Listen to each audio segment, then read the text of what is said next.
Bonsoir à tous, je suis ravie de vous retrouver pour le comeback du live Kate in the USA sur Twitch. Alors j'ai vu que nous ont déjà rejoint. Alors il y a Francky, il y a Sylvie, il y a Poulidor, qui j'ai raté. Enfin il y en a plusieurs déjà qui sont là. Je vous saluerai au fur et à mesure quand je vous verrai. Merci d'être là et tous mes meilleurs voeux pour cette année 2022, la santé avant tout je crois. Alors, pour ceux qui ne nous connaissent pas, je suis Kate. C'est un live consacré à la culture américaine, à la technique. Nous avons l'excellent James. C'est parti. Ça commence. L'irrésistible James. Ça, c'est parce qu'on me voit pas, c'est pour ça. Alors, il aime pas que j'ai dit ça, mais il est irrésistible, c'est vrai. Happy fucking New Year. Et voilà. Fuck yeah. Fallait bien commencer par des gros mots. Voilà, on commence l'année 2022 avec des gros mots de la part de James. Voilà, ça c'est fait. 2022, c'est l'heure de la rédemption. Ok, on verra. On verra ça. Alors ce soir, c'est un duplex. On en avait déjà fait quelques-uns précédemment avec les États-Unis. On en a fait un avec la Floride. Aujourd'hui, nous serons en duplex avec Denver, Colorado. Nous accueillons Raphaël Duché. Mais on va y revenir. On va juste donner le programme. Donc on va être en duplex avec Raphaël. Elle est là, Raphaël. Hein. Elle est déjà là. Elle est là. Eh oui. Moi, quand tu me dis que j'en vois, j'en vois. Ah voilà. Alors on a Raphaël qu'on salue. Bonsoir. Bonjour Raphaël. Alors, on est vraiment en duplex, on est en direct. Donc nous, c'est le soir, il est plus de 21h. Et toi, il y a 8 heures de décalage. C'est ça, il est 1h de l'après-midi chez moi du coup. Voilà, il est 13h. Comment vas-tu? Ça va très bien, très bien. Je suis contente d'être là. Merci d'avoir accepté notre invitation. Et puis, à nouveau, tous nos meilleurs vœux pour cette nouvelle année. Vous aussi. C'est gentil, merci beaucoup. Alors juste, bon là, les présentations sont faites, le programme de la soirée, donc on va discuter avec Raphaël sur l'univers carcéral qu'elle a connu puisqu'elle a eu l'occasion d'avoir une expérience professionnelle dans un établissement pénitentiaire. On va parler de ça, on va ensuite parler d'une start-up qu'elle a fondée qui s'appelle Art for Redemption, mais on en parlera un petit peu plus tard. Ensuite, on va faire un lien avec le cinéma, avec les films qui ont pour décor les prisons. On appelle ça le cinéma carcéral. On va revenir sur des films cultes. D'ailleurs, on a fait un petit sondage sur Facebook qui a beaucoup marché. On a même fait un jeu en partenariat avec Yvon, que je salue, qui est avec nous déjà. Yvon, l'internaute masqué. Donc, on avait en jeu une petite peluche qui s'appelle Skyler et on va avoir le tirage au sort. Donc tous les gagnants sont ici, les gagnants potentiels sont ici. Vous avez été très nombreux à participer et on fera le tirage au sort tout à l'heure. Et je l'annoncerai aussi sur Facebook. Le gagnant. Tirage au sort, bien évidemment, truqué. Absolument pas. Qui gagne, hein. Absolument pas truqué. Attends. Absolument pas. Voilà, on a relevé tous les gagnants scrupuleusement. Il y a un huissier qui est passé juste avant. Ça, tu ne le dis pas, James, mais il y a l'huissier qui est passé pour vérifier. Il s'appelait comment? Il s'appelait pas James, l'huissier? Non, il s'appelle Indy, l'huissier, qui va passer tout à l'heure. Et voilà, et puis après, on fera un petit jeu dans l'after, mais ça, c'est pour plus tard. On va démarrer cette soirée avec Raphaël. Déjà, Raphaël, est-ce que tu peux nous expliquer ton parcours? Comment ça se fait que tu te retrouves aux États-Unis? Et puis, on parlera plus particulièrement de ton expérience. Mais déjà, est-ce que tu peux te présenter un petit peu? N'hésite pas à parler de foot américain. Je vais en parler, ça fait partie de la raison pour laquelle j'ai atterri à Denver, donc forcément. Voilà, pour être à peu près concise, donc j'ai fini mes études de droit en 2018 et j'avais toujours eu envie de voyager. Du coup, je me suis dit, bon, ben, vas-y, je pars aux États-Unis, j'achète une voiture, je pars avec mon chien, 2 valises et je vais faire un road trip, quoi. Et du coup, voilà, j'ai passé 6 mois à vivre dans ma voiture et à voyager toute seule aux États-Unis. J'ai fait 17 États. Franchement, c'était la meilleure année de ma vie. Je le recommande à tout le monde. Tu étais toute seule avec ton chien, mais tu étais vraiment seule. Bah ouais, vraiment, vraiment seule. Et du coup, donc, ça faisait quelques années que je jouais au foot américain. Donc, j'avais joué en France avec les Argonautes de Aix-en-Provence. J'ai joué ensuite en Écosse avec l'équipe universitaire. Et du coup, je me suis dit, bon, bah, quand l'hiver est venu en fait aux États-Unis, j'étais à Denver parce que je voulais visiter cette ville. Donc, j'avais pris un petit Airbnb pour quelques jours. Et il y avait des tryouts de foot américain. Je me suis dit, bon, bah, c'est quoi, maintenant je suis là, autant tenter. Donc, j'ai fait des tryouts pour ce qu'ils appellent la LFL. Donc, c'est les Legends Football League. Ce qui était anciennement la Lingerie Football League. Bon, c'était un autre sujet, on a déjà parlé précédemment, mais voilà, j'ai fait les tryouts, j'ai été sélectionnée. Et du coup, j'ai fait une saison entière de foot américain semi-professionnellement aux États-Unis, à Denver. Et de fil en aiguille, j'ai rencontré l'homme qui est aujourd'hui mon mari. Donc voilà, je suis rentrée en Europe pendant 1 an. Et puis après, du coup, je suis revenue en 2019. Donc c'était 2017 que j'ai fait mon road trip. Je suis revenue en 2019 et du coup, voilà, je suis depuis octobre 2019 aux États-Unis, à Denver. Et qu'est-ce qui t'a amené à avoir cette expérience de milieu carcéral américain? Comment ça se fait? Qu'est-ce qui t'a amené à ça? C'est quand même particulier. Ouais, en fait, du coup, donc j'ai fait ma dernière année d'études de droit à Édimbourg, en Écosse, et j'ai eu la possibilité d'étudier des choses un peu différentes de ce qu'on étudie en France. Et du coup, j'avais choisi le cours Criminal Justice, donc justice criminelle, justice carcérale, et ça m'a vachement intéressée. Et du coup, forcément, on parle des États-Unis parce que c'est le pays qui a le plus de personnes incarcérées au monde, plus que la Russie et la Chine, même si les datas sur la Russie et la Chine sont... Voilà, hein. Ouais. Mais c'est le numéro 1. Du coup, je me suis... Voilà, quand je pouvais pas travailler aux États-Unis parce que j'avais pas de visa à l'époque quand je faisais mon road trip. Et du coup, je me suis dit, je vais faire du volontariat pour voir comment ça se passe vraiment dans une prison américaine, sachant que c'est le pays qui a le plus de personnes incarcérées au monde. Et du coup, voilà, en fait, j'ai trouvé une offre de volontariat pour ce qu'on appelle des ateliers sur la communication et la non-violence à faire dans des prisons. Et du coup, moi, j'ai eu une petite interview avec la manager du projet, et puis j'ai été acceptée. Et voilà, c'est comme ça que j'ai atterri dans une prison américaine. Alors, on a une question qui est intéressante. Par rapport à tes études de droit, c'est Yvon qui pose cette question. Est-ce que tes diplômes donc, que tu as passés en France sont reconnus aux États-Unis? Non. Ouais. Donc, c'est pour ça qu'aujourd'hui, je ne fais pas du droit, du coup. Hein. J'en fais, mais pas directement. On en parlera plus tard, mais Oui. c'est un peu compliqué. C'est que non, les licences de droit ou master de droit français, du coup européens, qui sont du droit de code et du droit civil, enfin pas civil, mais du droit avec des codes, sont très différentes du système américain, qui est basé sur la jurisprudence. Et du coup, en fait, il faut repasser les diplômes. Ouais, donc tu peux pas, tu peux pas les valider aux États-Unis. Alors, pour revenir à la mission que tu as eue dans cette prison, quel était ton rôle? Qu'est-ce que tu faisais exactement? Alors, du coup, c'était sur 3 jours. Et donc, c'était un atelier qui dure 3 jours, tous les 2 mois. Et en fait, voilà, donc c'était le thème, c'était la communication et la non-violence. C'était un groupe de... On était 2 intervenantes extérieures, enfin 4, donc 2 qui étaient pas diplômés ou pas quoi que ce soit, et 2 qui étaient les superviseurs. Donc 4 intervenants extérieurs, et après entre 15 et 20 prisonniers. Moi, ce que j'ai fait, c'était dans une prison de minimum sécurité, une prison d'hommes. Donc voilà, on était une vingtaine, et en fait on faisait des exercices, c'était vachement sympa en fait, c'était plein de petits exercices de comment partager ses émotions, de mise en scène, voilà, s'il y avait telle ou telle situation, comment on répond. C'était très très ludique, et c'était voilà, c'était vraiment que des exercices de communication. Est-ce qu'on t'a formé? Tu as reçu une petite formation avant de commencer?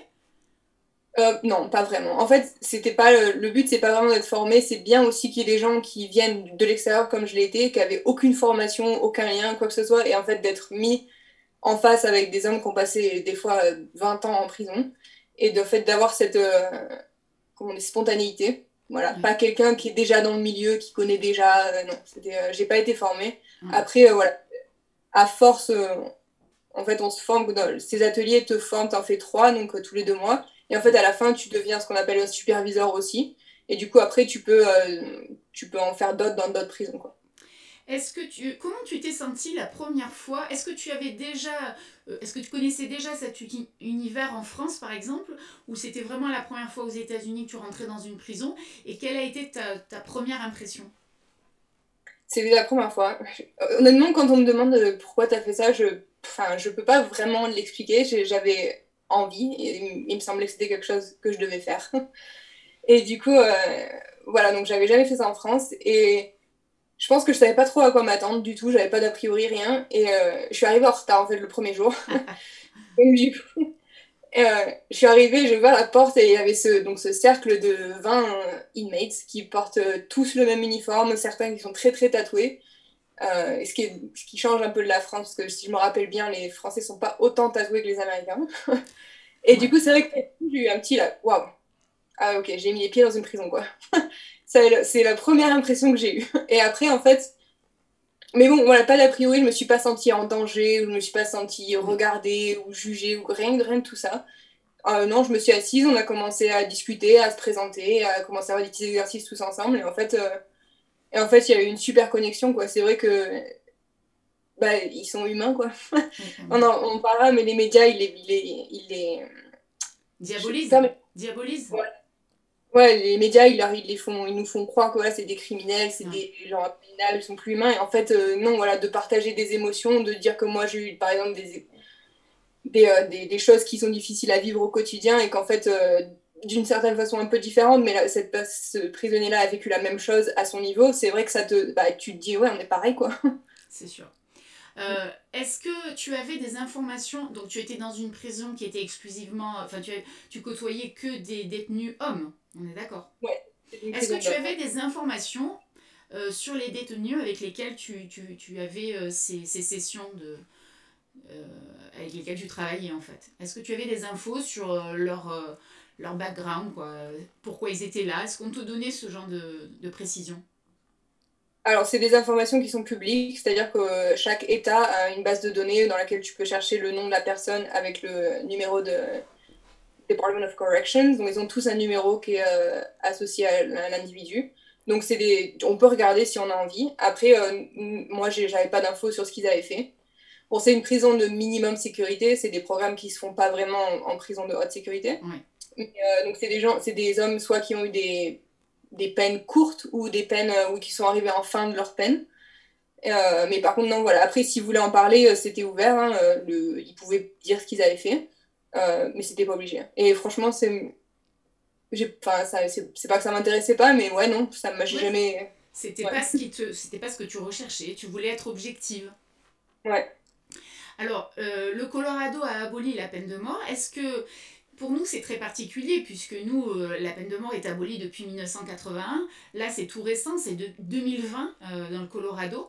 Est-ce que ça rajoute quelque chose au fait d'aller dans une prison alors qu'on sait, même si peut-être les détenus dans cette prison n'étaient pas concernés directement par la peine de mort, mais n'empêche que ça doit être quelque chose qui plane, la peine de mort. Est-ce que est-ce que tu y as pensé? Est-ce que tu y as réfléchi? Est-ce que vous en parliez avec les détenus? Est-ce que c'est quelque chose qui plane? Voilà, nous, on ne sait pas ça. Ouais, tu vois ce que je veux dire?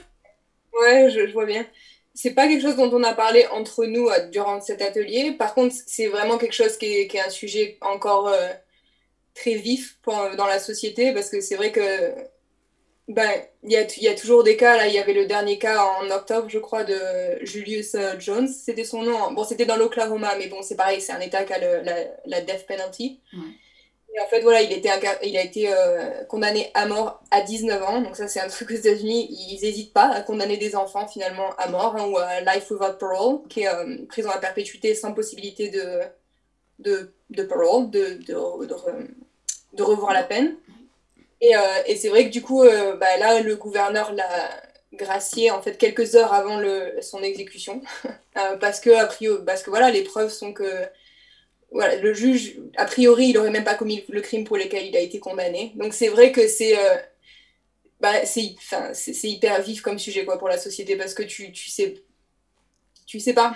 Voilà, c'est pas des choses auxquelles les gens pensent au quotidien, mais quand c'est quelque chose qui te touche ou quand c'est quelque chose d'aussi vif et qu'en fait les médias s'approprient, voilà, ce prisonnier-là, par exemple, dans l'Oklahoma, il a eu une pétition qui a je sais pas combien de signatures, et c'est ce qui a fait que le gouverneur a finalement lui a Gracieux. L'a finalement gracieux. Alors, on a une question de Poulidor que je salue, à qui je souhaite une bonne année. Il veut savoir comment se comportaient les détenus pendant ces entretiens. Quelle attitude ils adoptaient? pendant les ateliers. Oui, Euh, ça dépend des personnalités. Il y en a, c'est rigolo parce que c'est vrai que tu vois comment les différentes personnalités, t'en as qui sont plutôt très timides et qui s'expriment pas trop, mais qui font toujours un effort de s'exprimer. de partager au moins le minimum. Tu as ceux qui sont très extravagants, qui vont parler beaucoup et qu'il va falloir un peu contrôler. Mais en fait, la plupart, bon, c'était basé sur du volontariat, c'est-à-dire qu'ils ne sont pas forcés de faire ce programme. Donc la plupart étaient OK pour participer et s'engager parce qu'ils avaient signé pour. Et ouais, il y avait des moments assez privilégiés parce que finalement, des fois on parlait de trucs lourds, hein, voilà, quand on se sent en finale, on a réussi à se sentir tous très en confiance les uns avec les autres et on a partagé des choses difficiles. Il y en a qui ont pleuré parfois. Moi, j'ai découvert des choses sur moi-même que je n'aurais jamais pu découvrir en fait sans avoir fait ce dialogue avec eux. Donc c'était très constructif en fait. Ouais. Est-ce que tu as un moment précis dont tu pourrais nous parler d'un de ces ateliers où vraiment il y a eu un moment particulier, un moment de grâce, un moment déroutant, quelque chose vraiment qui t'a marqué? Ouais, on a fait un exercice que ça s'appelait Feeling Faces. Et en fait, on avait des assiettes en carton avec des émotions dessus. Et du coup, c'était voilà, de dire comment on se sent dans notre vie aujourd'hui. Donc, tu avais tout comme émotion. Tu avais triste, anxieux, désespéré, joyeux, hopeful, enfin voilà, tout. Et c'est vrai que quand même, la plupart, c'était regretful. Donc, voilà, qui regrette, c'était triste, la plupart. Oui. Et je me rappelle plus exactement, mais c'était ouais, voilà, c'était une espèce de sensation de dépression un peu, quoi, de temps perdu. C'est vrai et tous, hein, il n'y en a pas un seul qui n'a pas dit... Qui n'a pas de regret, qui n'a pas exprimé de regret. Ouais. Alors, Yvon pose une question sur la sélection des détenus. Alors, en gros, ce qu'il voudrait savoir, c'est est-ce qu'ils ont été choisis ou est-ce que c'était sur la base du volontariat qu'ils étaient présents dans ces ateliers? C'était du volontariat. Après, ça a été recommandé. Voilà, on leur a dit, écoutez, il y a ce programme, si vous le faites, en fait, ça aide, surtout quand tu es en fin de sentence, enfin, en fin voilà, de sentence. De peine. Fin de peine. Voilà. Quand tu es en fin de peine, en fait, faire le plus de programmes comme ça que tu fais, le mieux ça rend sur ton cas. Parce qu'après, voilà, tu peux passer devant l'approbation et du coup, ils voient tout ce que tu as fait. Et du coup, ça leur montre que tu es engagé à vraiment vouloir travailler sur toi, à être engagé dans la société. Et du coup, voilà, c'est bien. Donc, c'est sur la base du volontariat, mais c'est pas accessible à tous. C'est-à-dire qu'il faut vraiment être déjà en fin de peine et avoir travaillé sur soi. Je comprends. Si tu devais nous donner les différences que tu as pu constater entre le système carcéral américain et ce que tu connais du système carcéral français, qu'est-ce que tu pourrais nous dire au niveau d'une comparaison et notamment par rapport peut-être par rapport aux stéréotypes qu'on a du système américain? Ouais. Alors du coup, je suis pas trop calée en système français parce que du coup, j'ai jamais vraiment étudié, mais bon, je peux vous parler du système américain déjà de ses caractéristiques dans les grandes lignes. Si je devais le résumer, je dirais que ça tourne autour de l'argent et ça tourne autour de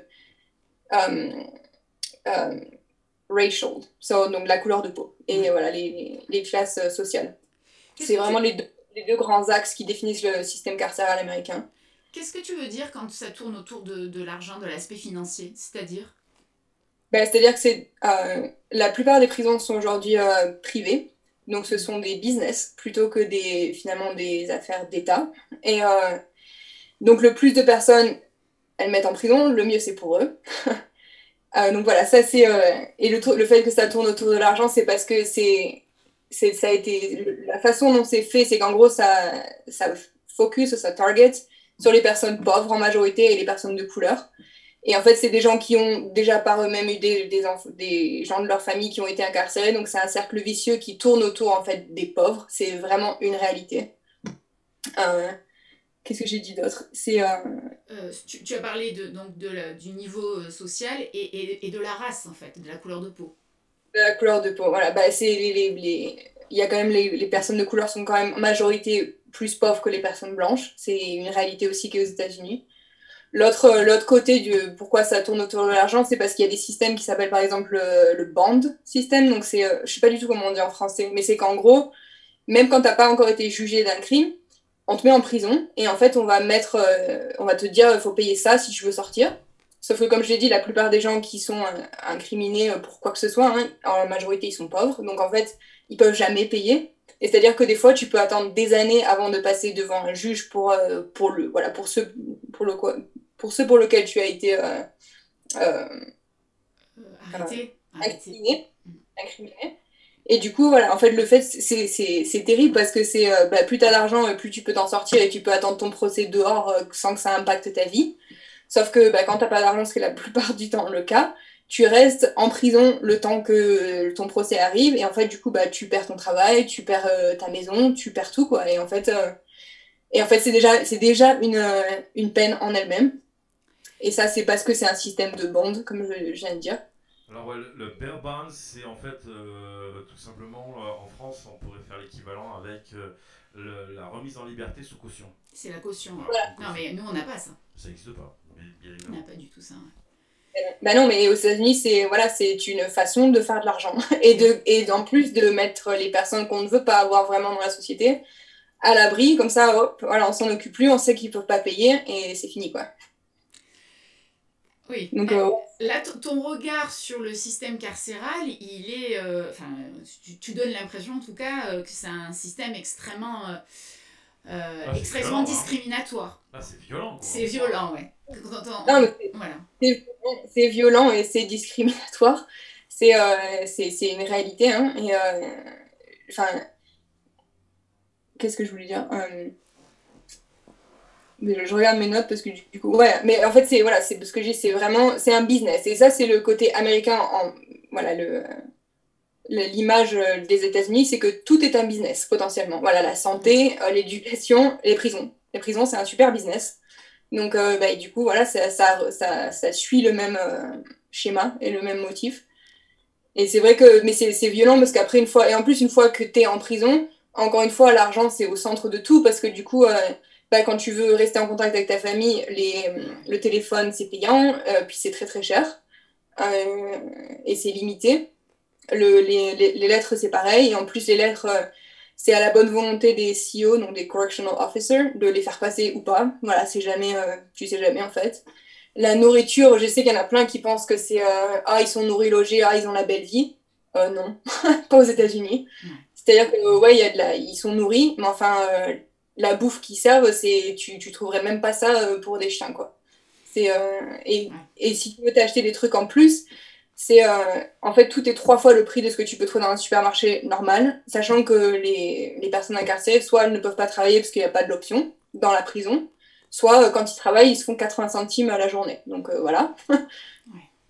Ouais, c'est dur. Hein. James avait une remarque? Non, c'était une question. On a une question de Poulidor qui dit: est-ce que les peines en prison prononcées sont-elles réellement appliquées dans le temps? Est-ce qu'ils ont est-ce qu'il y a beaucoup de remises de peine ou est-ce qu'ils font vraiment ce pourquoi ils ont été incarcérés au niveau de alors, des peines? ça va un peu avec la question de la réinsertion. En fait, la plupart du temps, ils font leur peine. Après, sachant que pour bonne conduite, tu as des réductions de peine voilà, tous les mois. Bon, c'est pas énorme, mais ça réduit si tu te conduis bien.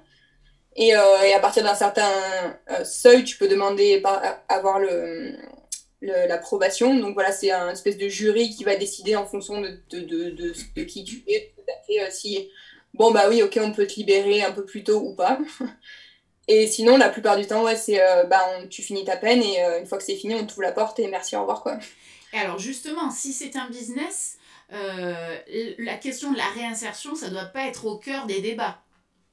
J'imagine que ça doit être compliqué au niveau de la réinsertion. Est-ce qu'il y a des programmes vraiment pour la réinsertion des ex-détenus? Alors, il y en a. Après, je dirais que le système carcéral américain, il est pas designé pour réhabiliter, mais il est designé pour casser, vraiment. Parce que la vie en prison, c'est dur, quoi. Ça a rien de rigolo. Et puis voilà, en fait, c'est facile. Même voilà, quand tu te retrouves en prison, pour peut-être t'as fait un petit crime à la con, j'ai envie de dire. Hein, tu te retrouves en prison à 18 ans avec des mecs qui en ont 50 et qui ont fait des trucs bien pires. En fait, finalement, ça te façonne à devenir quelqu'un que tu serais peut-être pas devenu si on t'avait donné une autre chance dès le départ, en fait, avant même d'aller en prison. Donc c'est pour ça qu'il faudrait changer le système sur pas trop moins d'incarcération et plus réhabilitation, mais déjà dès le départ.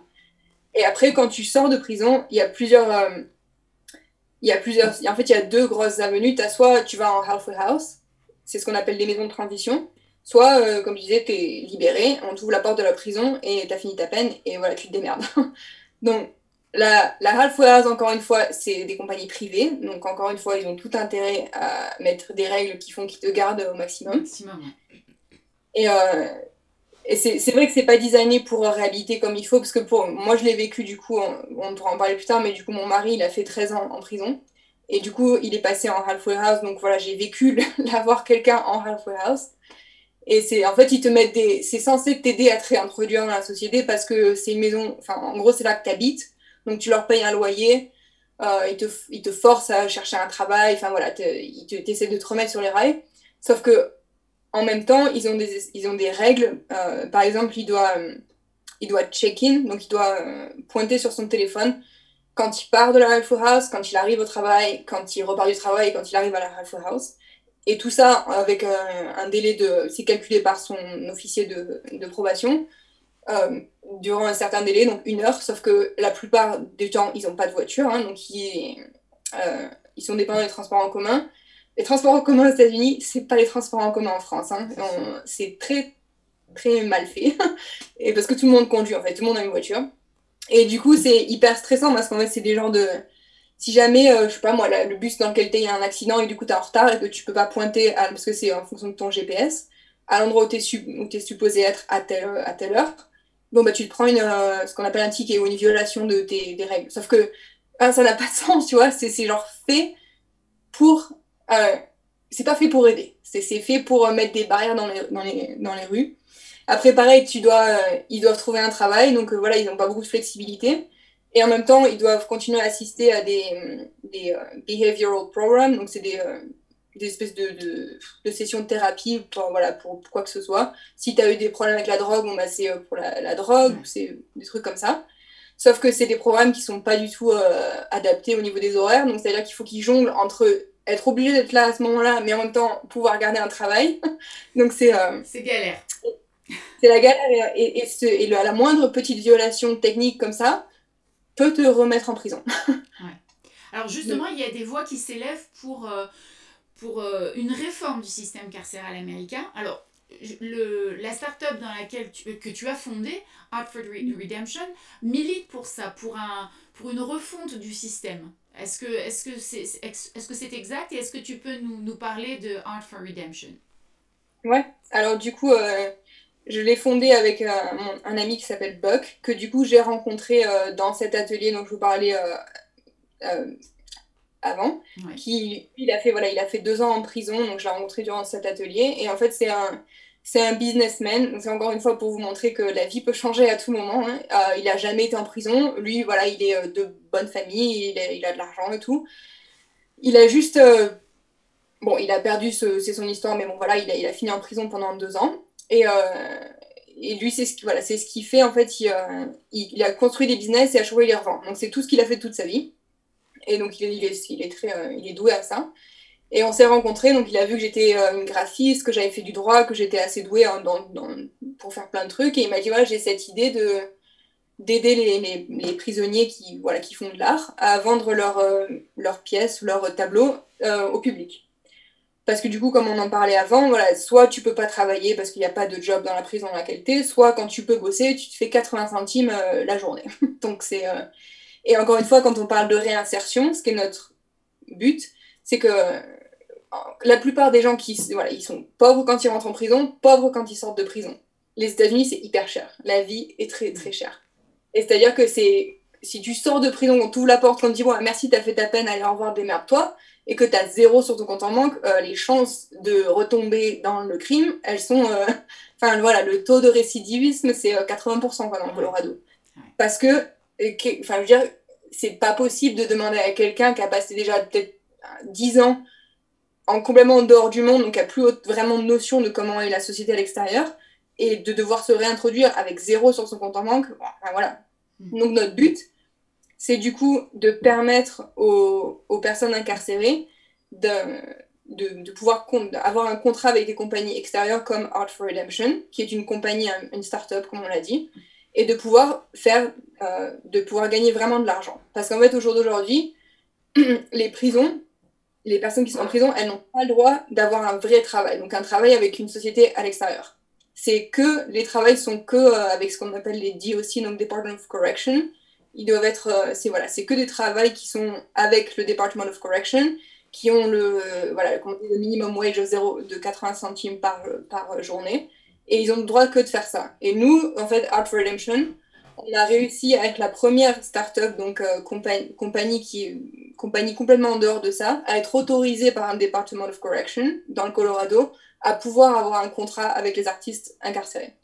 Du coup, ça nous permet de vendre leur art sur notre plateforme, et ça leur permet aussi du coup de gagner vraiment de l'argent. Et comme ça, ils peuvent rester en contact avec leur famille, ils peuvent payer les dettes de société. Donc par exemple, on a les victim funds, donc c'est ce qu'on appelle la restitution, c'est quand il y a une victime dans le crime pour lequel ils ont commis, il y a une partie de leur qui va à ça. Ça leur permet de payer le child support, je sais plus comment on dit en français, enfin voilà, des trucs. Et ça leur permet de créer un compte, de mettre de l'argent de côté pour quand ils seront libérés, et ils auront au moins un peu de côté pour démarrer dans la vie, quoi. Il y a beaucoup d'artistes, on a rencontré beaucoup, c'est-à-dire des détenus qui ont vraiment... qui ont une fibre artistique et qui sont très doués. Il y en a beaucoup. Il y en a vachement. Ah ouais. Il y en a vraiment beaucoup. Là, je crois qu'aujourd'hui, on a commencé en 2019, on en a à peu près 400. Ah oui. Et c'est le début, quoi. Et voilà, comme mon mari me le disait, en prison, l'art, c'est vraiment une monnaie. C'est-à-dire que tu as quelqu'un qui a un peu de talent, donc il y a énormément de tatouages. C'est quand tu es tatoueur et que tu es un peu en prison et que tu es un peu que t'es doué, voilà, tu gagnes bien ta vie. Et après, voilà, c'est des monnaies d'échange pour une carte pour c'est l'anniversaire de ma fille, est-ce que tu peux me faire une carte et je te donne, je sais pas moi, une boîte de café. Voilà, c'est vraiment une monnaie d'échange, et on s'est dit que ça devrait aller plus loin que ça, quoi. Ils devraient vraiment pouvoir, parce qu'ils ont le niveau de peintre que tu vois exposé dans les musées, quoi. Oui. Et ils devraient pouvoir vendre ça et se faire vraiment de l'argent avec ça, quoi. Alors, tu t'es concentré sur le Colorado dans un premier temps. Est-ce que tu as pour projet d'étendre à d'autres États? Alors, on a Indy qui nous a rejoint, notre husky, là, qui vient juste nous saluer. Il va repartir aussi vite. Pardon, Raphaël. Est-ce que tu as donc pour projet d'étendre à d'autres États? Ouais, donc on travaille avec des artistes dans les 50 États.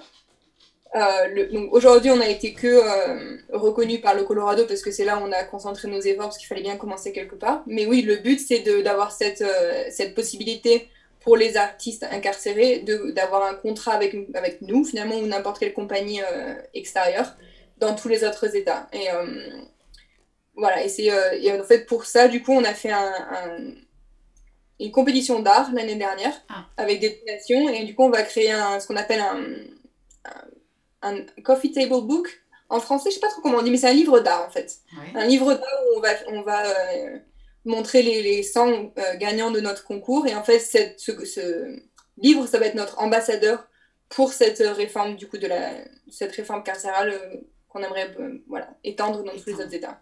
D'accord. Alors, pour terminer, j'ai une dernière question. Je voudrais savoir, alors tu nous en as un petit peu parlé, mais quel lien tu as gardé avec les détenus, avec le milieu carcéral? Alors, tu es très investi et tu as pour projet de participer à cette réforme. Quel lien tu as gardé avec le milieu carcéral? Du coup, en fait, j'ai envie de dire que c'est vraiment, ça fait partie de ma vie au quotidien, parce que du coup, je suis mariée à quelqu'un qui a fait 13 ans de prison et qui est passé par le process de se réinsérer dans la société. Après, voilà, j'ai ma start-up qui finalement me met en contact avec des prisonniers et me fait prendre et aussi avec leur famille, ce qui est quand même vachement important, parce que du coup, sur les réseaux sociaux et tout, c'est avec leur famille que je discute. Donc, j'ai quand même ce lien aussi avec les gens qui ont quelqu'un d'incarcéré. Et en fait, du coup, c'est ma vie, quoi, au quotidien maintenant. Et ce qui est le plus étonnant, c'est que vraiment ça part d'un road trip et tu en arrives à ce que ce soit ta vie aujourd'hui. C'est quand même... Le parcours est assez surprenant et enfin, je suis admirative de ton parcours. Ouais, c'est gentil. C'est vrai que des fois, quand je m'assois et que je regarde un peu, je me dis, c'était quand même la meilleure décision de ma vie de faire ce road trip et puis d'avoir osé aussi aller dans une prison et me dire, j'ai Oui, envie de voir ce que c'est en vrai, quoi. Parce que ça a complètement changé ma vie et elle m'a fait prendre cette direction. complètement. Alors James a une remarque, je crois. En fait, je notais un petit peu à chaque fois que Raphaël nous donne des infos sur ce qu'elle a fait. J'ai noté road trip, 17 États, les tryouts de LFL, le milieu carcéral. Et en fait, depuis qu'elle parle, j'ai un peu la sensation de revoir la petite plume de Forrest Gump, tu sais, qui plane comme ça. Et en fait, j'ai un peu l'impression que ta vie, c'est un peu une boîte de chocolat. J'ai cette sensation-là en tout cas. Ouais, ben, en tout cas, enfin, je pousse chaque porte que j'ai envie d'ouvrir. Et, et je me suis jamais vraiment. Enfin, ouais, j'ai eu la chance d'avoir une famille qui me soutient vachement parce qu'il y a eu ça aussi. Hein. C'était pas facile de faire accepter que j'allais me marier avec quelqu'un qui a fait 13 ans Oui, ou de partir faire un road trip. Ça n'a jamais été facile, mais ils ont toujours été hyper. Voilà, toujours été hyper. compréhensif. Et, et, euh, Ouais. et ils t'ont soutenu surtout. Et ils m'ont soutenu, c'est pour ça que j'avais pas peur de pousser des portes et de les ouvrir. Et si, bon, bah, si elles se referment sur ma tronche, c'est pas grave, j'en ouvre une. Super. Ben, merci beaucoup, Raphaël. On va te libérer. Est-ce qu'il y a d'autres questions, James? Non, on a fait un peu On a fait le toutes les tour. questions du chat. Alors, le lien de ta startup, je le mettrai sur ma page Facebook. On en reparlera sur ma page Facebook. On te remercie infiniment d'avoir accepté cette invitation et de nous avoir fait partager ton expérience qui est très enrichissante. Et puis, ça nous a permis de casser un peu, de confirmer certains stéréotypes qu'on avait. On se doutait bien que l'argent était au cœur du système carcéral. On s'en doutait un peu. Et que bon, les problèmes raciaux, évidemment, ils étaient aussi présents. Donc ça nous a confirmé certains stéréotypes, mais ça a aussi apporté de nouveaux éclairages et puis surtout un peu d'espoir grâce à ton projet, en fait, puisque c'est vraiment, j'espère que tu pourras le mener à bien.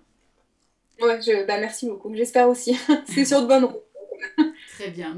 Nous, on va se quitter quelques instants. On va lancer le générique de la minute de James. Et James va nous faire un petit recap, ces petites sensations là qu'il a eues en t'écoutant parler. Il va nous faire un petit résumé. Il a commencé déjà, il a spoilé, mais il va nous faire un petit résumé de tout ça. Merci Raphaël. Merci Beaucoup. Raphaël. Merci beaucoup. Ouais, À très vite. ouais, ciao, ciao. Bye.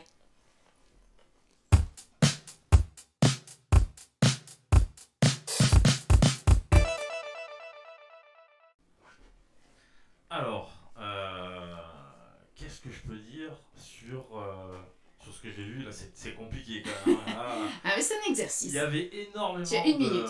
En fait, il y avait énormément d'émotions. C'est ça qui était extraordinaire. Franchement, dès que Raphaël a commencé à parler, moi je voyais cette petite plume, hein, comme je disais tout à l'heure, en la regardant, énormément d'émotions. On a senti vraiment qu'elle était emportée par le parcours qu'elle a fait, qui est extrêmement brillant. Moi, ce que j'ai retenu, c'est les 17 états. Alors moi je la vois encore à l'écran et en train de sourire même si elle est plus en direct.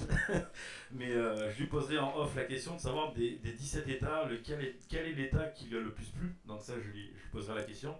Et en fait voilà, donc j'ai retenu ce fameux road trip, ces 17 états. Les tryouts de LFL, ça, ben, bien évidemment, moi ça me touche parce qu'on parle de foot américain, donc forcément. Et Alors, c'est pas la NFL, hein. non, mais attends, mais c'est l'équivalent. Oui, c'est l'équivalent. C'est l'équivalent. Quoi. Je veux dire, là, c'est du top niveau aussi. Non, mais soyons précis. Voilà, non, mais c'est vraiment c'est la classe, quoi. Franchement, de dire Oui. que tu as joué en LFL, c'est de la bombe atomique, quoi. Et de préciser, voilà, alors. C'est vrai qu'aux États-Unis, la Lingerie Football League, c'est quelque chose qui a explosé dans les années 90 de mémoire. Et qui a fait polémique, surtout. Qui a fait polémique parce que les meufs étaient à moitié à poil et que c'était énormément sexiste, on va dire, et sexy peut-être, mais en tout cas sexiste, je trouve. Même si, par contre, il y a des sacrés athlètes, hein, faut le dire juste oui. on va dire. Les Et filles. Raphaël en est une. Et là, voilà, et là, la Legion Football League, c'est des athlètes, mais vraiment hors du commun, parce que quand on voit les actions, franchement, c'est extrêmement violent, c'est extrêmement physique.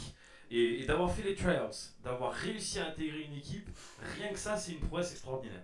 Et après, derrière, donc, il y a cette insertion dans le milieu carcéral qu'elle découvre comme ça, hein, on va dire, quand elle arrive à Denver. et qu'elle décide voilà, d'abord de faire les tryouts et ensuite derrière de se lancer un petit peu d'autres défis, comme elle disait tout à l'heure, d'enfoncer des portes. Et puis d'en arriver à trouver son mari, c'est quand même le Graal, quoi. C'est la petite cerise sur le gâteau, c'est-à-dire que voilà, je vais pas dire qu'elle arrive au bout du truc, mais en tout cas, elle a touché la cime de l'arbre. Après, voilà, il y aura certainement d'autres épopées dans ce qu'elle nous racontera, j'espère, des prochaines fois, parce que je pense qu'on va la réinviter. Oui. Mais moi, ce que j'ai retenu le plus, c'est l'émotion qu'il y a dans sa voix, dans tout ce qu'elle nous a raconté. On sentait que ça la prend aux tripes. Et du coup, moi j'étais vraiment à écouter et je buvais ses paroles, quoi. Voilà. Et le mot-clé qui revient dans les commentaires que vous faites, c'est courage, beaucoup d'audace. Effectivement, Sylvie nous dit, moi je reste admirative d'avoir osé s'expatrier toute seule en plus à la base quand même, c'est pas évident. Donc vraiment, oui, beaucoup de courage et puis oser cette expérience-là. Moi on m'a déjà proposé de donner des cours en prison, mais j'ai pas osé. Voilà, j'ai pas osé, ça m'aurait certainement beaucoup enrichi, j'aurais peut-être apporté quelque chose à ma petite échelle et j'ai pas osé le faire, donc je suis aussi assez admirative de son parcours. Il y a énormément dans le chat pas mal de remarques sur le courage, voilà, sur ce qu'elle a fait, donc chapeau bas. Oui, alors on va enchaîner sur le cinéma et la manière dont le cinéma a choisi d'aborder le milieu carcéral. Alors c'est un thème récurrent. Alors les films de prison, il y en a beaucoup, ça revient tout le temps, ça fait partie de l'histoire du cinéma. Alors ça se décline en différents thèmes. Alors il y a Indy qui râle, donc on va voilà, il passe devant la caméra, mais on ne le voit pas. Bon, il change de côté, en fait, je crois. On va le laisser faire. Donc, il y a différentes variantes dans les films carcéraux, je dirais. On a d'abord tous les films qui portent sur l'évasion, qui portent sur la peine de mort, comme on a pu en parler tout à l'heure, sur l'erreur judiciaire. Il y en a beaucoup. Et il y a toujours des passages obligés dans ces films. Alors, on va revenir sur les 3 tops que vous m'avez cités, parce qu'on a organisé un jeu avec Yvon, l'internaute masqué, pour gagner une peluche qui s'appelle Skyler. Et vous avez répondu aux questions. Et je vous parlerai des 3 films qui sont ressortis. Skyler, il y a un lien avec Breaking Bad ou pas? Oui, bien sûr. Patate, hein. C'est bien sûr la femme de Walt dans Breaking Bad. Je cherchais un nom pour la peluche qui commence par S, qui commence par un K et qui a un Y. Donc Skyler m'est venu tout naturellement. Ou Skywalker, mais bon. Mais non, j'ai préféré Skyler. Alors, pour revenir donc au passage obligé dans ce genre de cinéma carcéral, on a bien sûr l'arrivée du condamné dans un milieu qui est particulièrement hostile, avec la découverte des autres détenus qui l'observent.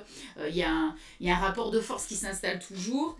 Il y a l'apprentissage des règles de vie communes, des règles un peu particulières, celles de la prison. Il y a les visites au parloir. Il y a les tentatives d'évasion. Alors là, il y a beaucoup de films qui portent là-dessus.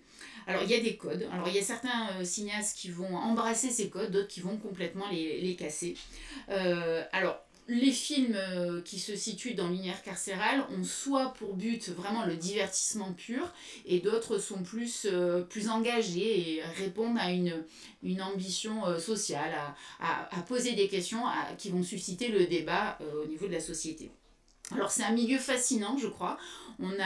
C'est vraiment un milieu de survie. C'est la loi du plus fort qui l'emporte toujours. Il y a toujours le personnel du centre de détention. Je ne sais pas si vous avez plusieurs films en tête, mais alors le personnel en général, il est franchement pas sympa.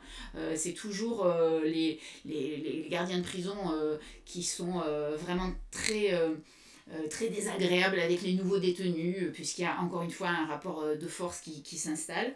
Voilà, le dispositif en général des prisons qui est décrit, que ce soit dans les séries ou dans les films, est assez peu flatteur quand même. On voit beaucoup de corruption. Voilà, alors là, vraiment, c'est toujours un petit peu les mêmes codes, les mêmes critères, le même décor. C'est une micro-société, la prison dans le cinéma. Enfin, c'est une micro-société dans la réalité, et au cinéma, c'est présenté comme tel aussi. Ce sont des luttes de pouvoir. En fait, ça correspond au comportement humain qu'on a dans la société, mais dans une micro-société. Alors on peut se demander si c'est un genre à part entière. Moi je trouve que c'est un genre, le film carcéral, parce qu'il y en a beaucoup. Il y a beaucoup de films. Alors le premier film carcéral, et après on va revenir sur les 3 films qui sont le plus revenus dans le jeu qu'on a organisé avec Yvon. Le premier film carcéral, c'est un film de Charlie Chaplin qui s'appelle Charlot s'évade, et en anglais c'est The Adventurer, et je crois que James a même l'affiche à vous proposer. Ça y est, déjà. Non mais il est magnifique ce James, il est extraordinaire, il réagit tout de suite à tout ce que je dis. C'est d'argent ça. C'est ça. Voilà, alors c'est le premier court-métrage qui vraiment se passe dans le milieu carcéral. Il y a beaucoup d'émotions, il y a aussi des courses-poursuites. Je vous conseille de le regarder. Voilà. Et en général, dans les films qui se déroulent dans l'univers carcéral, il y a toujours un compte à rebours, notamment par rapport à la peine de mort. Il y a plusieurs films qui ont ce compte à rebours. Alors pour revenir au top 3 des films, juste avant qu'on procède au tirage au sort et une main innocente viendra faire ce tirage au sort, je vous rassure tout de suite, c'est pas James et c'est pas moi non plus. C'est pas moi ? Non. C'est Charlize qui va venir jouer la main innocente. Alors là, ici, j'ai toutes vos réponses. Il y a eu beaucoup de participation. Est-ce que tu as chauffé des papiers ? Est-ce que j'ai chauffé les papiers ? Eh oui. Ça veut dire quoi, chauffer les papiers ? Pour truquer le... Ah non, mais j'ai rien truqué, mais pourquoi on truquerait ? Il faut truquer, sinon c'est mais pas non, il y a un huissier qui est passé et tout, il y a Maître James. Il y a Maître James qui est passé juste avant, il n'y a pas de raison de truquer. Donc j'en appelle à la main innocente qui normalement devrait accourir. Les 3 films, le top 3 des films que vous avez retenus. Alors on va commencer par le 3e. Le troisième, je reviens... Sortez les fiches. Oui, le 3e, c'est Midnight Express d'Alan Parker. Allez. Alors, normalement aussi, tu as l'affiche. Yes. Alors, je regarde en même temps un petit peu vos commentaires. Il y a des personnes qui nous ont rejoints. Alors... Oui, il y aura d'autres lots à gagner pendant d'autres lives. Il y aura un cadeau à chaque live maintenant. On va essayer de mettre ça en place. Donc voilà, James nous a mis l'affiche de Midnight Express d'Alan Parker. Alors, dont la musique, c'est vraiment... Je crois que... Alors bien sûr, le décor, la Turquie, la dureté de la détention, bien sûr, a contribué, l'interprétation, tout a contribué au succès du film. Mais il y a aussi la musique de Giorgio Moroder qui est vraiment extraordinaire, qui se reconnaît parmi des milliers. D'ailleurs, si vous avez un peu fait attention, le compositeur de la musique de Midnight Express est aussi le compositeur de la bande-annonce de Bac Nord. Il y a vraiment une musique très caractéristique dans cette bande-annonce et c'est le même compositeur que la musique de Midnight Express. Il a fait plein d'autres choses, Giorgio Moroder, mais notamment ces deux morceaux qui sont très emblématiques. Donc le troisième film que vous avez sélectionné, c'est Midnight Express. Le deuxième, c'est La Ligne Verte. Vraiment, ça se joue à égalité avec le premier. Je dirais que c'est pratiquement ex aequo. Est-ce que James, tu as une idée du premier film du top 3 ? Mais bien évidemment, c'est même pas d'avoir une idée, c'est tellement évident, c'est Shawshank Redemption. C'est Shawshank Redemption, Les Évadés, et on va recommencer ce fameux débat qu'on avait eu il y a quelques mois maintenant, où on se demandait si Les Évadés comportaient le plus grand Twitch de l'histoire... Le plus grand Twitch, pas Twitch, je suis obsédée par Twitch, le plus grand twist, de l'histoire du cinéma. Alors je vous pose à nouveau la question, je sais que James va intervenir, parce que pour lui, il me semble, James, que pour toi, c'est l'un des plus grands twists de l'histoire du cinéma, celui des Évadés, et moi j'ai mon point de vue là-dessus. C'est le plus... Alors attends, d'abord, parce que je sais pas ce qu'il fait le chien. Alors il y a eu un petit problème technique, ce sont les aléas du direct et les aléas des huskies qui sont très délicats, pas du tout violents, qui donnent des coups dans les caméras. Est-ce que... je pense que c'est bon, on est un peu décalé, mais c'est pas mal. Alors, James, qu'est-ce que tu penses ? Est-ce que tu penses que Les Évadés, c'est le plus grand twist de l'histoire du cinéma ? C'est le plus grand twist de l'histoire du cinéma, de l'histoire pour les Américains. Parce Et que oui. le film s'appelle Shawshank Redemption. À partir du moment où tu dis les évadés, bah, forcément, les Français, c'est des Mongoliens. Ah Forcément. non, ne parle pas comme Eh ça. si, c'est la vérité. J'allais dire un gros mot. Mais je le dirai pas. C'est des trous du cul. Eh ouais. C'est pas un gros mot, ça, bien Mais sûr. non, c'est pas un gros mot. Donc, forcément, quand tu dis les évadés, mais forcément que tu sais qu'ils vont s'évader dans le film. Donc, bien évidemment que le twist n'existe pas. Mais, dans la VO, hein, on regarde Shawshank Redemption, forcément, là, tu t'es scotché. T'es obligé d'être scotché. Alors, est-ce que vous savez, le film Les Évadés, Shawshank Redemption, est adapté d'une nouvelle de Stephen King. Est-ce que vous connaissez cette nouvelle? Est-ce que certains l'ont lue? Elle s'appelle The Shawshank Redemption and Rita Hayworth, donc l'actrice, qui a un rôle important dans le film. On va pas spoiler pour ceux qui ne l'ont pas vu. Voilà, mais c'est de ça dont c'est adapté, c'est de cette nouvelle. Il y a des remarques, James, sur le chat. En attendant que la main innocente veuille bien pointer le bout de son nez. On a Phil qui dit, mais c'est pas le sujet qu'il s'évade ou pas. Mais bien sûr que c'est le sujet quand même qui s'évade. Je C'est vois ça pas ce que veut dire, tout le twist du film, c'est que on s'attend à ce qu'il va s'évader effectivement. Comment il va s'évader? Est-ce que c'est ça ta question, Phil 06 28 30 12? On filera son numéro de téléphone à la fin si vous voulez. Donc on peut l'insulter après, par SMS. Alors il y a Rétro Salon qui nous a rejoint. Bonsoir Rétro Salon. Tous mes meilleurs vœux. Merci d'être avec nous. Alors, enfin, j'arrive pas à décrypter pourquoi il nous dit c'est pas le sujet, notre ami Phil. Mais oui, c'est tout le sujet. C'est que on est quand même si on. Bah, c'est pas grave, on va spoiler, c'est le but du jeu. Mais excuse-moi, il y a quand même un gars qui va rester 14 ans, je crois, en prison et qui va creuser un tunnel avec une cuillère, une cuillère à Ah oui, soupe, mais ne raconte pas tout. Eh ouais, mais bon, il faut le savoir. Derrière le poster de Marilyn Monroe ou un truc comme ça, quoi. Non, de Rita Hayworth. Ah non, de Raquel Welch. De Raquel Welch, putain, je suis fou, moi. Et donc, du coup, ça reste quand même un film sur l'évasion, quelque part, et sur le milieu carcéral. Ouais. Parce que dans le milieu carcéral, alors c'est un milieu carcéral des années 50, certes, mais on y retrouve bizarrement tous les codes que Raphaël nous a expliqués, Oui. c'est-à-dire il y a des critères de race, clairement, il y a des critères de société, des critères d'argent, financiers, donc... alors attends, Raphaël nous dit est-ce que je peux encore parler? Mais bien sûr, mais bien évidemment, je vais te remettre à l'écran. Alors attends 2 petites secondes. Alors on va demander à la main innocente de venir. Elle a dû s'endormir, la main innocente. Alors attends, je vais juste enlever ça. Alors Raphaël, tu es de nouveau avec nous. Alors, oui. Je suis restée pour parler cinéma un peu. Ah super, écoute, on t'écoute, il n'y a pas de souci.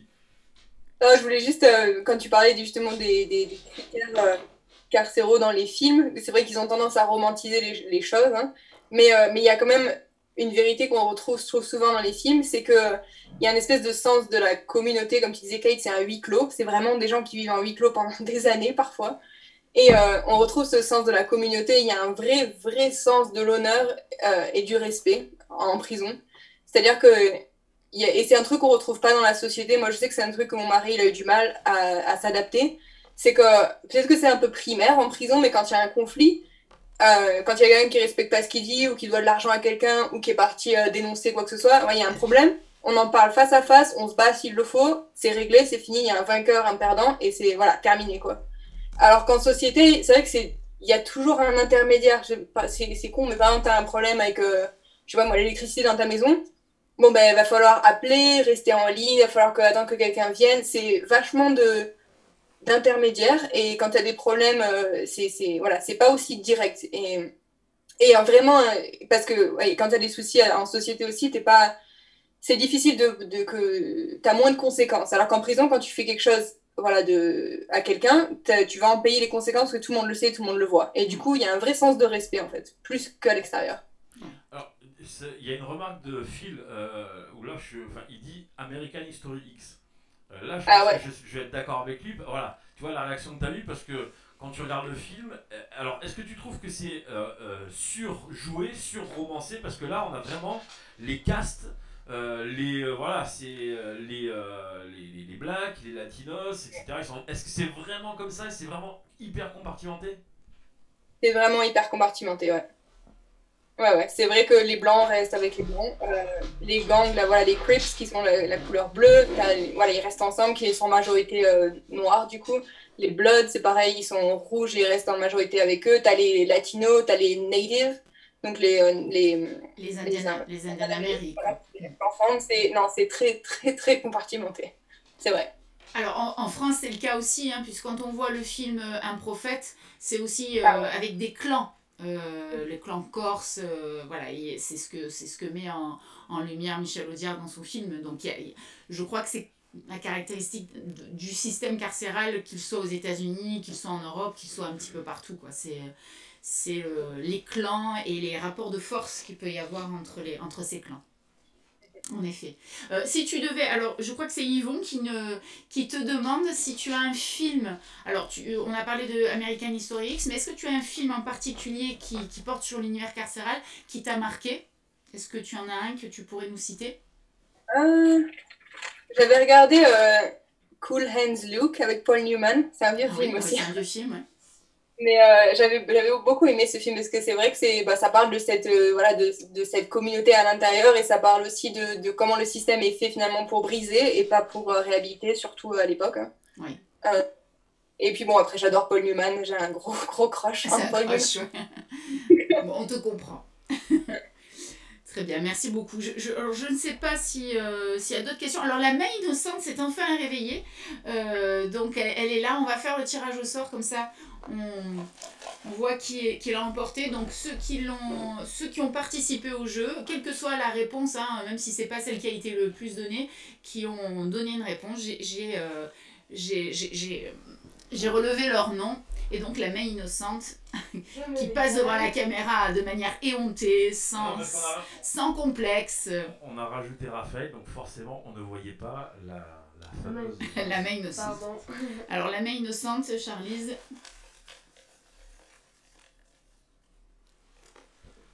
Dumais, Anthony. Mais oui, vas-y. Et Kanegiani. Elle ne lit pas très bien. Elle a des petits problèmes de lecture. Donc c'est Doumé. A priori c'est Dominique, mais il est d'origine corse. Antonou Canegiani. Je pense qu'il est corse. Et Charlize, tu as donc le bonjour de Poulidor, bonjour à tous. Des Dupnotes, de Yvon, de Francky, voilà, de Sylvie, forcément. Donc tout le monde te dit bonsoir. On remercie Raphaël pour son intervention aussi. Ouais. Charlize peut rester avec nous si elle le souhaite pour la dernière partie, pour l'after, le jeu. Alors c'est un petit jeu. Rester si elle et Raphaël peut rester, bien sûr. Voilà, pour l'after. Si vous voulez, je vais rester, mais... Non, avec grand plaisir. Voilà, c'est un petit jeu.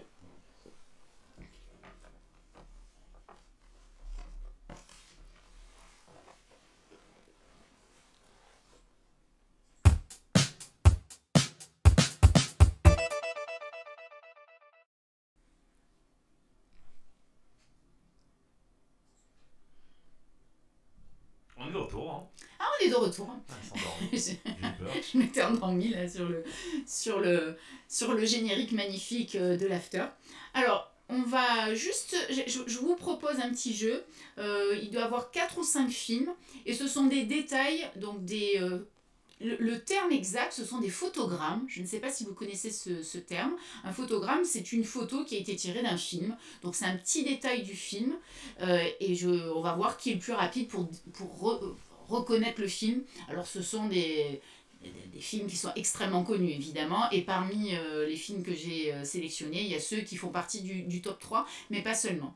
Alors, il faut quand même préciser que ceux qui ont des connexions correctes vont être forcément avantagés. Ceux qui ont la fibre, allez-y. Et puis ceux qui n'ont pas la fibre, bonne chance. Hein. Vous allez galérer. Allez, le premier exemple. Alors, c'est en train d'apparaître. Donc, vous allez voir un détail d'un film. Et il va falloir me dire de quel film il s'agit. Les Dupnotes sont les plus rapides. Alors, on attend quand même de voir s'il y a d'autres réponses. Phil a été rapide aussi, mais je crois qu'il a été coiffé au poteau par les Dupnotes. Poulidor arrive en 3e position pour une fois. Juste une question, est-ce que c'est les réponses que sinon je vois un petit peu... Alors elles sont mélangées, donc tu n'as pas l'ordre. Ça va. Alors Sylvie a trouvé aussi. Alors je sais pas si la connexion de Sylvie est bonne. Il me semble que ça rame un peu, donc c'est pas mal. Je trouve qu'au niveau, en termes de rapidité, je trouve ça pas mal. La galère en effet. Ah, David Myrtille est là, mais David, tu t'étais pas signalé jusqu'à présent? Si, Ah, je t'avais pas vu. Bonjour mon David, comment vas-tu? Merci d'être là. Et tu réponds de manière correcte, mais un petit peu après les autres, tu es un peu à la bourre quand même, puisque bon, tu es là vraiment... c'est les Dupnotes hein, qui ont répondu en premier, James. C'est les Dupnotes, après il y a Phil, Poulidor et Sylvie, ensuite derrière on a David. Il y a Rétro Salon qui dit je sais pas, je passe, mais il galère avec sa connexion. D'accord. Et voilà. Et Yvon passe le bonjour à David. Allez, deuxième. Alors c'était Papillon, effectivement. Hein, pour oui, ceux qui. Voilà, oui, c'était Papillon. Papillon, le fameux film avec Steve McQueen et Dustin Hoffman. Et Dustin Hoffman. Qui a eu un remake d'ailleurs, hein, relativement récemment. Ouais, exact. Allez, on enchaîne. Deuxième film. Alors, c'est un chef-d'œuvre. Alors, ne donne pas d'indice. Mais j'ai dit que c'est un chef-d'œuvre, j'ai pas donné d'indice, c'est un super film. Après, on demandera si elle l'a vu, Raphaël, on demandera son avis aussi sur ce film-là. Allez. Alors. La photo apparaît. Alors, David nous dit je suis lent pour écrire. Ça arrive. Ah oui, ça c'est un grand film en effet.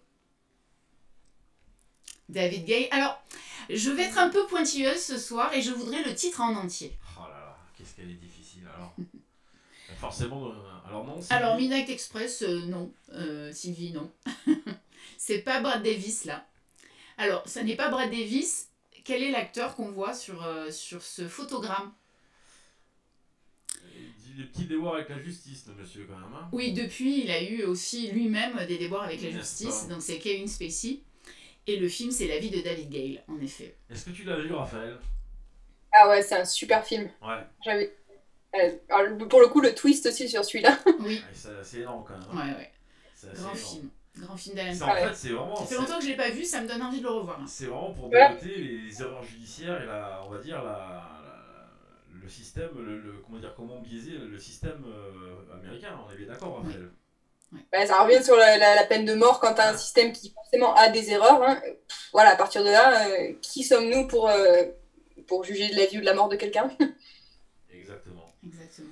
Donc là, qui c'est que tu attribues à qui là? Alors, j'attribue. Alors, je peux pas remonter dans le chat. James, tu peux me dire qui a eu donné la première réponse. Alors, il y a Dupnote qui a dit David Gale. Je suis pas d'accord. Donc ensuite, Midnight Express, David Gale et Dupnote donc nous disent la vie de David Gale. Voilà, là je suis d'accord, d'Alan Parker. Donc c'est Dupnote encore qui l'emporte. Ok. Agnès Chris nous dit je sais pas. Bonjour Christelle. Oh, c'est dur là. Et troisième film. Voilà, celui-là il est dur. C'est difficile. Les deux derniers sont quand même. T'as pas été sympa. Hein. J'ai pas été sympa, mais il faut bien qu'il y ait un peu d'enjeu, un peu de suspense. Ah, il y a du suspense là, il y a tout le monde qui est sur le qui-vive. Allez, troisième indice. La chambre de Je peux Charlie. participer? Oui, c'est ta chambre. On a pris une photo de ta chambre. Ouh là là, oh, ça ressemble. c'est ressemblant. Hein. Alors. C'était quand je dormais? C'est toi. Ouais, c'est moi. Sylvie nous dit Midnight Express. Non, toujours pas. Toujours pas. Sylvie, je te donne un indice. C'est pas Midnight Express. Ce sera pas Midnight Express pour celui d'après non plus. Ah, le prisonnier d'Alcatraz. C'est connu, c'est pas des, mais pas le prisonnier. C'est pas mal, mais c'est inexact. Mais on est sur la bonne voie. Je dirais peut mieux faire. Alors. Je l'ai pas. Yvon ne l'a pas. Alors, Rétro Salon nous dit, je passe aussi, donc ça c'était pour le précédent, la culture cinéma qui prend un coup. Mais bon, voilà, on rafraîchit la mémoire là. Et ben on a Poulidor qui arrive en premier pour une fois. Je l'ai dit moi aussi. Oui, mais toi tu avais des indices que Poulidor n'avait pas. Donc Poulidor est en première position cette fois. Oui. Et effectivement, c'est l'évadé d'Alcatraz avec Clint Eastwood. Voilà, et ça c'est Lul quand il arrive à s'évader et la mise en scène qu'il avait organisée. Eh ben c'est pas mal tout ça, et le dernier? C'est pas mal, et le dernier? Le dernier... Dernier est facile. Wow. Moi, je pense qu'il est facile. Allez, c'est parti pour le dernier. Bonne chance. Alors, David, c'était l'évadé d'Alcatraz et pas les évadés d'Alcatraz pour le précédent. Et là, alors ça n'est pas la ligne verte. Décidément, c'est pas ta soirée, Sylvie. Tu as eu des soirs meilleurs. Oh là, les Dupnotes sont en folie.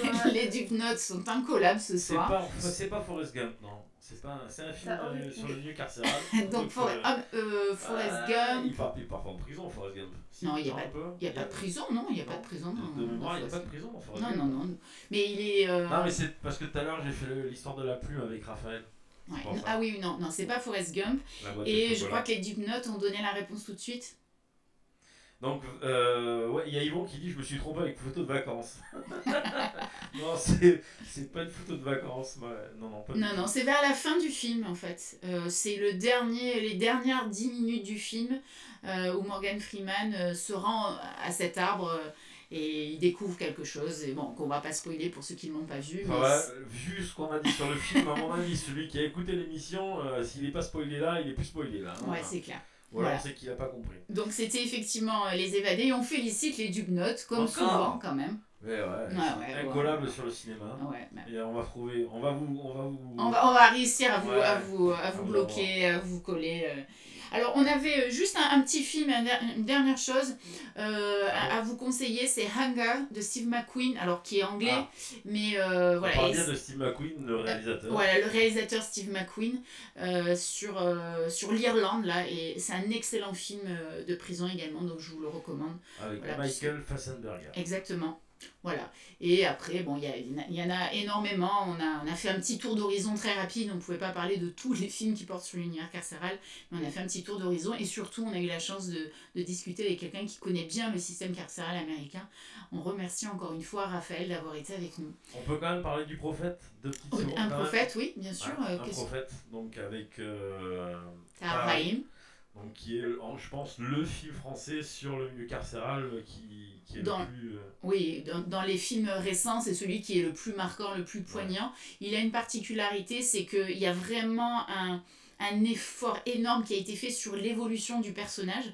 Alors ça me fait penser dans cette évolution du personnage à l'évolution qu'on voit aussi dans American History X. Alors je sais pas si James est d'accord avec moi, mais il y a une véritable évolution. Alors c'est pas la même évolution, mais quand même il y a quelque chose, il y a cette évolution psychologique.